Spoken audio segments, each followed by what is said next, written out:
New tonight, we're getting a first look at the crack in a concrete pillar that forced authorities to evacuate a Clearwater condo building last night.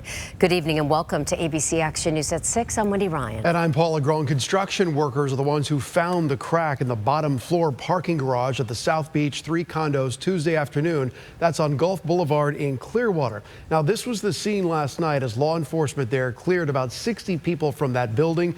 People we had conversations with today tell us they are concerned. When your unit's in a building that's having structural problems, it's a little nerve-wracking and makes me nervous about it. ABC Action News reporter Casey Albritton has been following this condo evacuation since yesterday afternoon. And she's checking back in with condo owners and police officers on scene.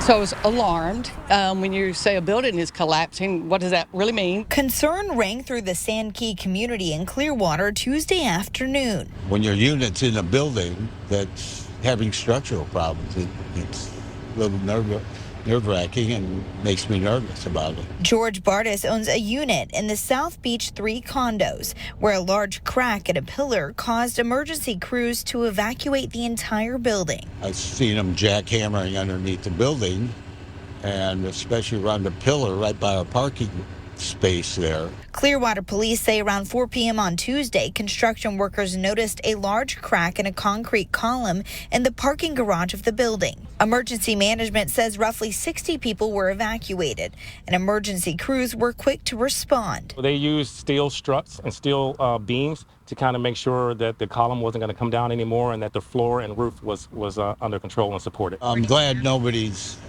hurt or the building collapsed.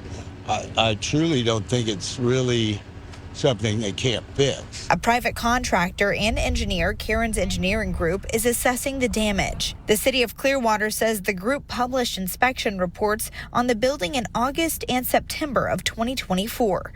The reports note hairline cracks in the ceiling and walls, but the engineer did not find anything that would compromise the building's safety. It's got to be engineered or looked at and evaluated by the engineer and their company, and then our city engineers will also look at it with them before they can deem anybody can go back inside. Karen Mann is staying in a high-rise down the street and says a situation like this takes her back to the horrific Surfside building collapse of 2021. Knowing that the community has reacted in the right way so that that doesn't happen again. You know, we can't make everything never happen, no more tragedies, but it sounds like they're really responding exactly like I would hope. The city says it will not allow anyone back into the building until a structural engineer has given the okay.